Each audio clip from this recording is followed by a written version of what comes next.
So investors seemingly took a glass half full approach to this week's Fed decision and press conference from Fed Chair Jay Powell. Despite more rate hikes on the table, the general response was relief that disinflation was the word of the day. But are hopes of a soft landing premature? Writing in today's morning brief, Yahoo Finance's Blikre says this soft landing has the holy grail for the Powell Fed, an economy in which inflation comes back to target and doesn't tip into recession. Jared joins us now to talk about Goldilocks. Jared, take it away. I hate to disappoint everybody. I don't think it's coming. Even Powell doesn't think it's coming. If you paid attention to what he was saying Wednesday, he was banging the table once again, saying that he's going to raise rates. It's going to be higher for longer. And he doesn't believe that a soft landing is a base case. What he said was some analysts believe that's a possibility. He thinks it's a possibility, but that doesn't mean that majority opinion rules here. Now, NASDAQ is down 1%. I'm going to show you the 3-day here. I thought it was important to look as a potential reference point because given the strength of the payrolls number, some people would say, well, a good news report is actually a bad news report for the market. So we did see this initial sell-off, but we are right back up to the starting point there. So I didn't tweet this morning, but I did say to a few people here, if we close green on the day, that's going to be very bullish for stocks because you look at the longer term trend here, we have just broken out to the upside. We have a series of higher lows and higher highs, so could be bullish for stocks. Now, I want to get back to the jobs report because a few interesting trends here. I was noticing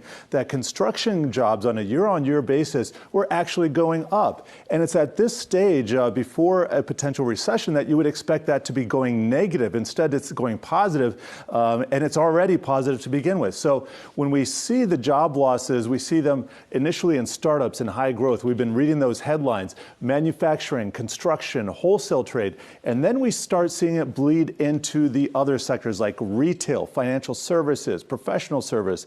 And then later on in the recession, we finally see decreased spending habits hit the leisure and hospitality sector. Those people are laid off. Same thing in information, which includes us in the media as well as software, mining and lodging, kind of its own thing, education and health, government and utilities. Now, government, I should also say, saw a big increase in payrolls, and that was because of the effect of university workers who had gone on strike coming back into the market. So between that, education, and that's part of the university thing, and also construction, that's where we're seeing a lot of these outsized gains. I think it's been really important to see if that changes. Now, in terms of construction, there are so many commercial real estate projects going on right now. They are making up for the lack of construction in residential retail or residential construction, and that overhang, that is expected to change in about the middle of the year. So we could see these construction numbers increase over the next few months, or at least stay the same, and then roll over. Anyway, none of this takes away in this jobs report the potential for a soft landing. In my opinion,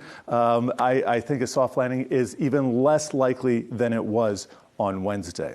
Very interesting. And as you mentioned, that is not what the market is currently pricing in. So we'll see who ends up being right. Jared Blikre with the Morning Brief. Thank you so much. Appreciate it.